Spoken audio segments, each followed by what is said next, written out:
Once upon a time, there was a man named Andy Dufresne. Andy was a very smart man. He worked with money, helping people with their finances, and he lived a comfortable life. He had a wife and everything seemed fine. But then one night, a terrible and unfair thing happened. Andy's wife and another man were found dead. Even though Andy said he didn't do it, he swore he was innocent. The police and the court believed he was the killer. It was a huge mistake, a terrible misunderstanding.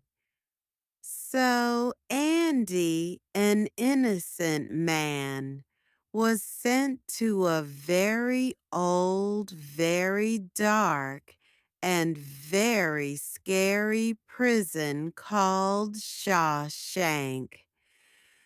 Shawshank was not like anything Andy had ever known.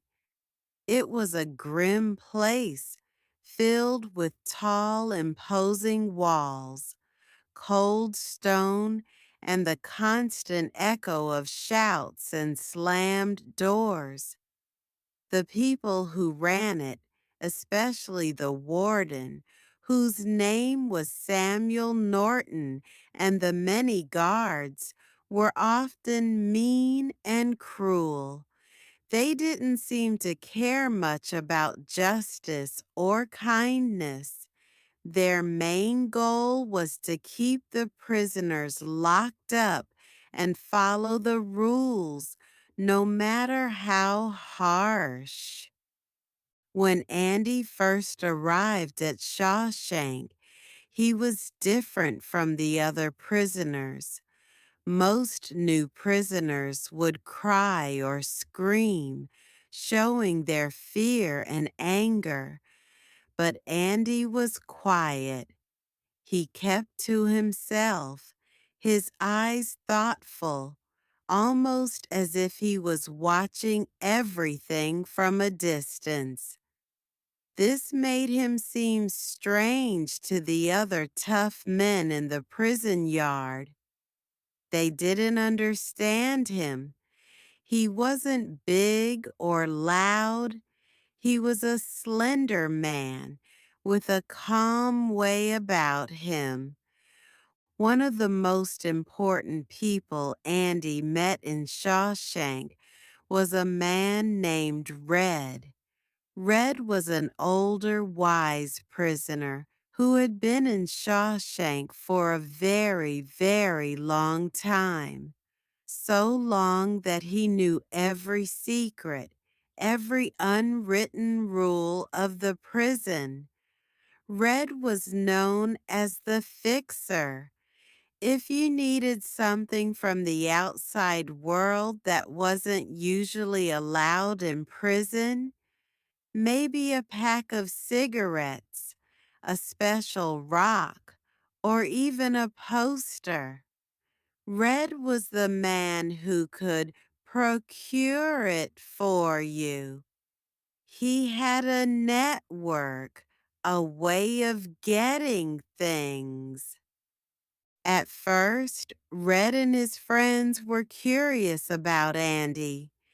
They even made bets about whether Andy would be the first new prisoner to cry. Andy didn't cry.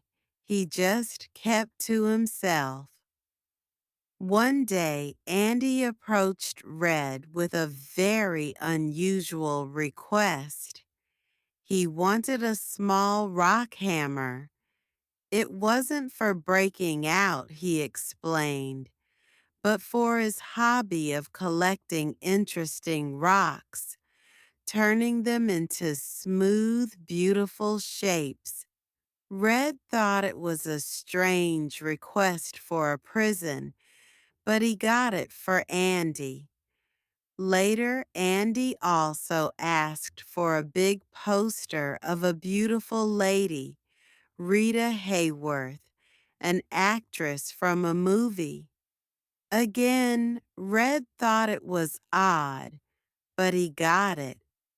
These little things, like the rock hammer and the poster, seemed harmless, but they were the beginning of something much bigger. Life in Shawshank was incredibly hard. The days were long, filled with back-breaking work in the laundry, the license plate factory, or the outdoor quarry.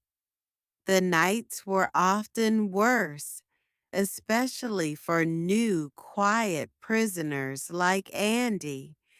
There were always bullies, mean guards, and dangerous situations. Andy faced some terrible times in the beginning, suffering at the hands of other prisoners. But each time he endured. He didn't break. He showed a quiet strength, a determination that surprised everyone. He never yelled. He never fought back with violence, but he never gave up his inner peace either. He held on to a tiny spark of hope. Andy was not just smart, he was incredibly skilled with numbers and money, a talent he had from his banking days. This skill turned out to be his ticket to a different kind of life inside Shawshank. One sunny day, while working on the prison roof, Andy overheard a guard complaining loudly about his taxes. The guard was frustrated, saying the government was taking too much of his money. Andy, in his calm way, offered a solution. He knew a few tricks, some legal loopholes that could help the guard save a significant amount of money. The guard was skeptical at first, but desperate. He let Andy explain. Andy, with his clear mind, quickly showed the guard how to fill out his forms correctly to avoid paying too much tax. The guard was amazed.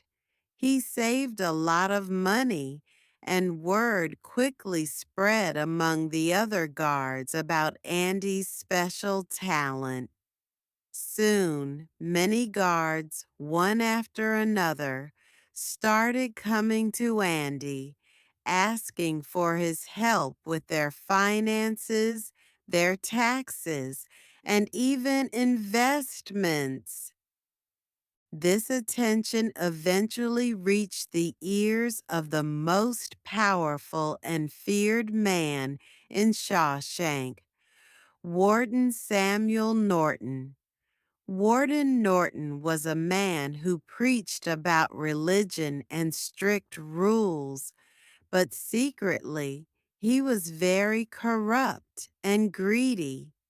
He was running many illegal schemes inside the prison, like making the prisoners work for free and then selling their labor to outside businesses, keeping all the money for himself. He was also taking bribes and hiding dirty money in various secret accounts.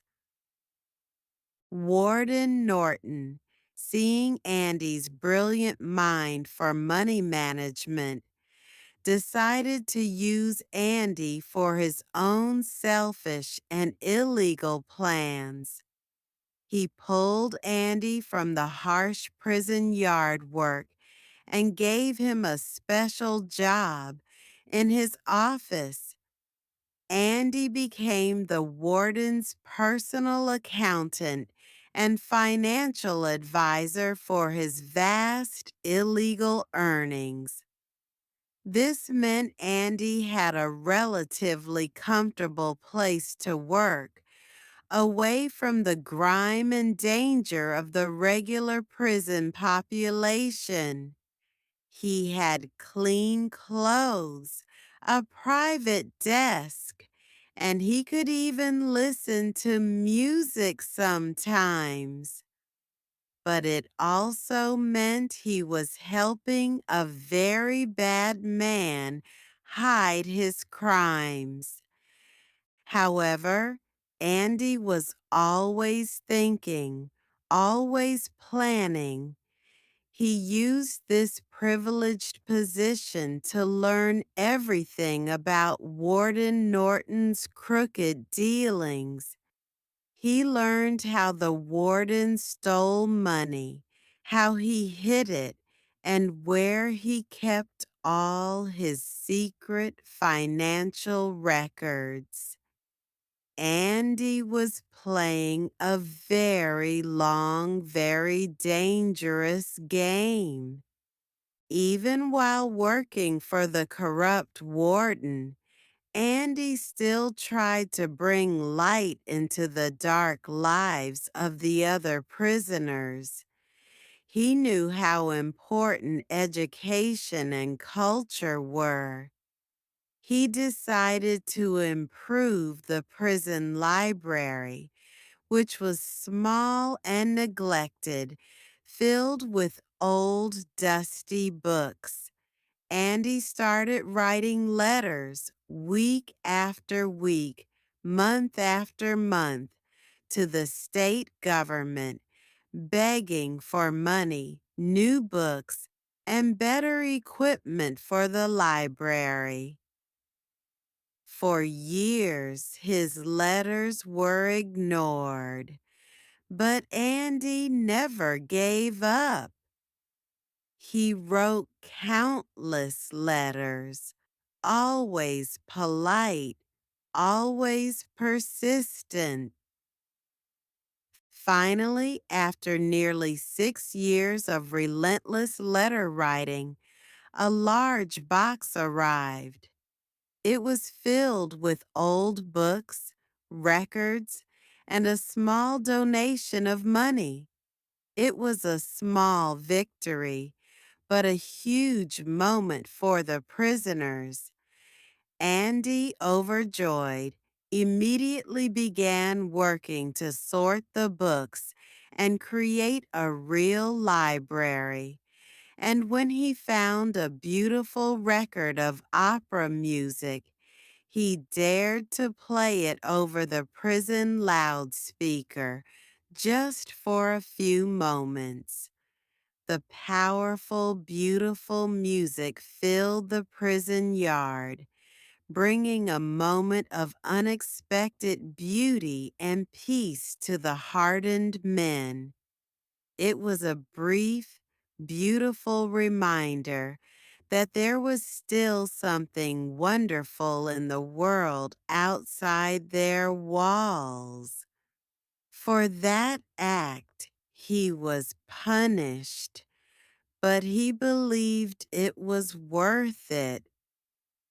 Andy also dedicated his time to helping other prisoners. He started a small class, teaching some of the younger, less educated men how to read and write. He helped them study for their high school equivalency exams, giving them a chance to earn their diplomas. He believed that education was a key to a better future, even for men trapped behind bars. He wanted to give them the tools to think, to learn, and to have hope, just as he kept hope alive within himself. Years and years went by. Andy continued his work for the warden, carefully managing the stolen money, making it look legitimate. But every single day, every single night, Andy was secretly working on something else. He was quietly, patiently carrying out a secret plan, a very, very long plan that no one in Shawshank, not even his closest friend Red, knew anything about. He used that tiny rock hammer, the one Red got him so many years ago. Then one day, a new young prisoner arrived at Shawshank. His name was Tommy Williams. Tommy was a lively, energetic young man, a bit rough around the edges, but essentially a good person. Andy took him under his wing, teaching him to read and write, helping him prepare for his high school diploma. As they talked, Tommy, innocent of the significance, started telling a story about a crime he knew from the outside, a crime that sounded exactly like the one Andy was accused of. Tommy knew the real killer, a man he had met in another prison who had confessed to the murders that Andy was imprisoned for. When Andy heard this, his heart pounded with a mix of disbelief and overwhelming hope. This was his chance. He immediately went to Warden Norton and told him about Tommy. He explained that Tommy knew the real killer and that this information could prove Andy's innocence and set him free. Andy pleaded with the warden, asking him to help arrange for Tommy to tell his story to the authorities. But Warden Norton was a truly evil man, motivated only by greed and power. He didn't care about Andy's innocence. He cared only about losing Andy, his brilliant, indispensable money manager who was helping him get rich. The warden refused to help. Worse, he made sure that Tommy Williams was silenced. He had Tommy killed, staging it to look like an escape attempt. He also brutally beat Andy and put him in solitary confinement, a tiny, dark cell, for a long time, threatening him that if he ever spoke of leaving again, he would suffer greatly. Andy was devastated. His hope for a swift, legal freedom was crushed. He had lost his chance, and his young friend Tommy had paid the ultimate price. But even in the darkness of solitary confinement, Andy's spirit was not broken. His quiet determination turned into a burning resolve. He knew then, more than ever, that he had to get out, and he knew he had to expose Warden Norton's terrible crimes. He decided it was time to put his long, secret plan into action. One night, a very powerful and noisy storm raged outside Shawshank Prison. Thunder crashed, and lightning lit up the sky. The rain poured down in sheets, drowning out all other sounds. This was the night Andy had been waiting for. He calmly did his regular cell check, making sure the guard saw him. Then, when the coast was clear, Andy did something truly amazing. Behind the large poster of the beautiful lady, the one Red had gotten him almost 20 years ago, Andy had been digging, day by day, year by year, using that little rock hammer. He had been chipping away at the stone wall of his cell. He had made a perfect hole, large enough for a man to crawl through. Every tiny bit of rock dust and debris he created, he would carefully collect in his pockets.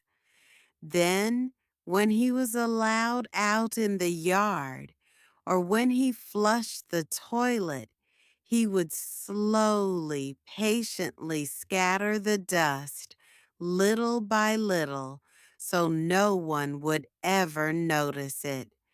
It was a painstaking, unbelievably patient process that had taken him nearly 2 decades.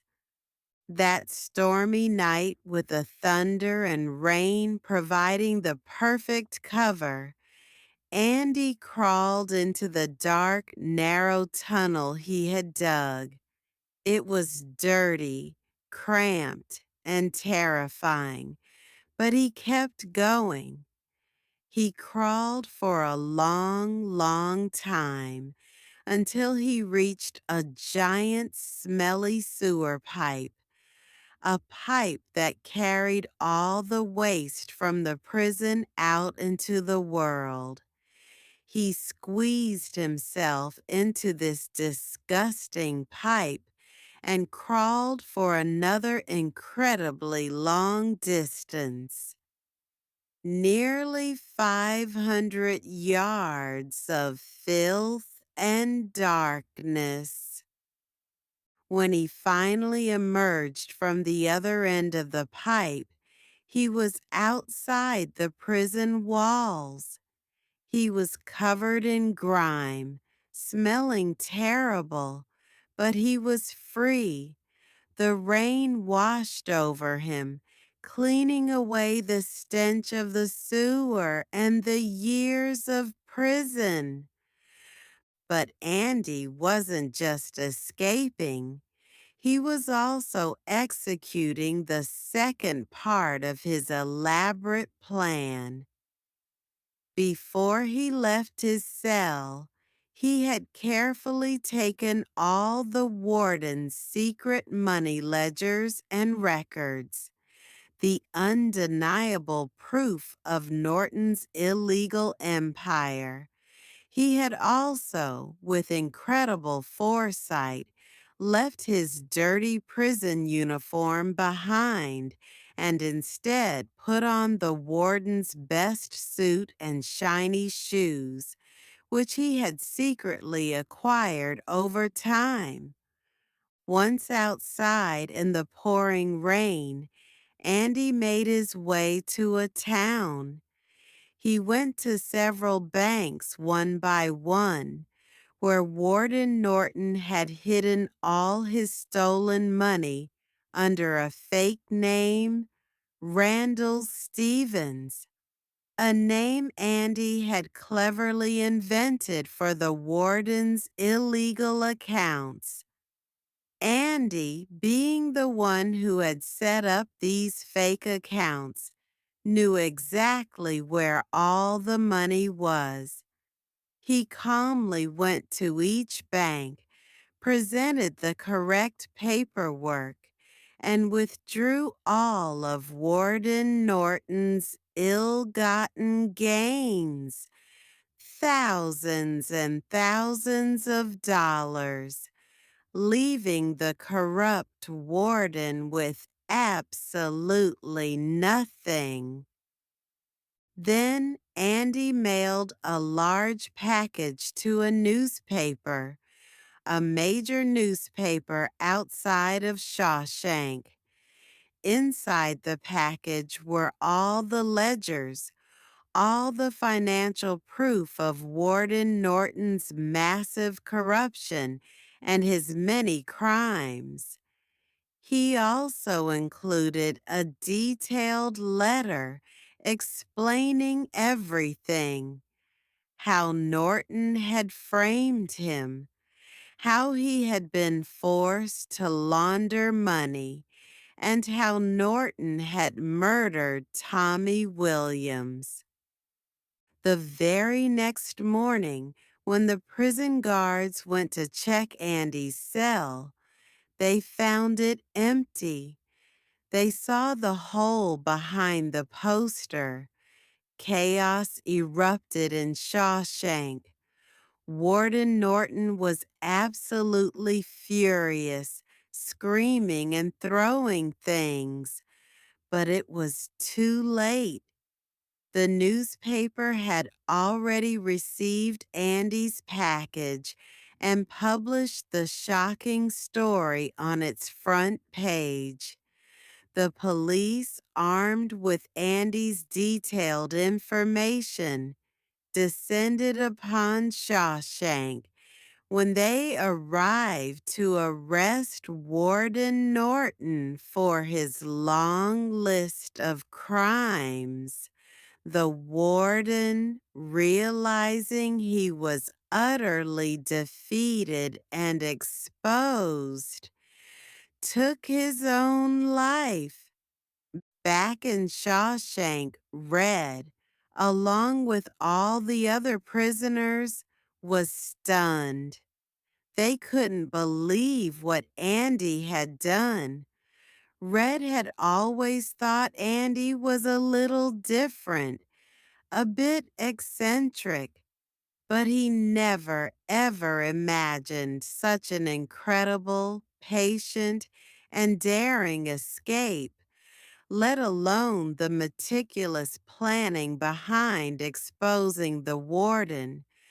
Red was called in by the new warden and questioned about Andy, but he genuinely knew nothing about Andy's secret plan. Years later, after many more appeals and parole hearings, Red, who was now a very old man, was finally granted his freedom. He had spent most of his life inside the walls of Shawshank. The outside world felt strange and overwhelming.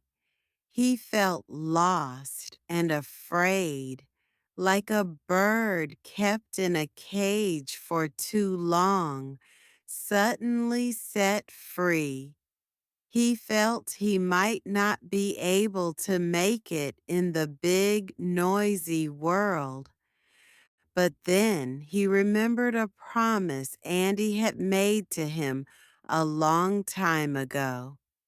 Andy had spoken of a special place, a warm, beautiful place by the ocean, a small town in Mexico called Zihuatanejo. Andy had given him a hint, a clue about a specific place in a field where he would find something important. Red, holding on to that last thread of hope, decided to follow Andy's instructions. He traveled a long way to a small field near a rock wall, just as Andy had described. He dug under a particular volcanic rock, just as Andy had told him. And there, buried in the dirt, he found a small tin box. Inside was a letter from Andy, filled with powerful words about hope and freedom, and some money to help Red get started. Andy invited Red to join him in Zihuatanejo. With renewed purpose, Red made the long journey to the beautiful beach in Zihuatanejo, and there, walking along the sparkling shore, was Andy, two old friends who had been through so much hardship and despair were finally reunited. They were free, not just from the physical walls of the prison, but from the spiritual burden that Shawshank had tried to impose on them. The story of the Shawshank Redemption is much more than just an escape story. It's a powerful lesson about hope. It teaches us to never give up, even when everything seems lost and unfair.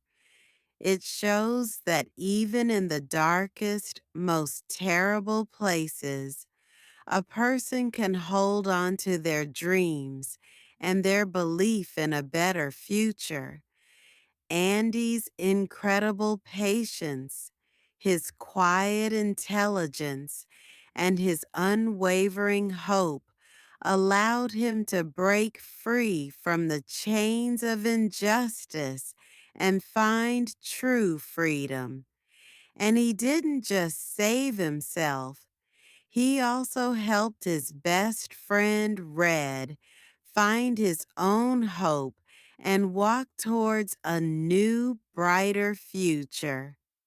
It's a story that reminds us that freedom is not just about being outside walls, but about the spirit of a person that can never be truly imprisoned.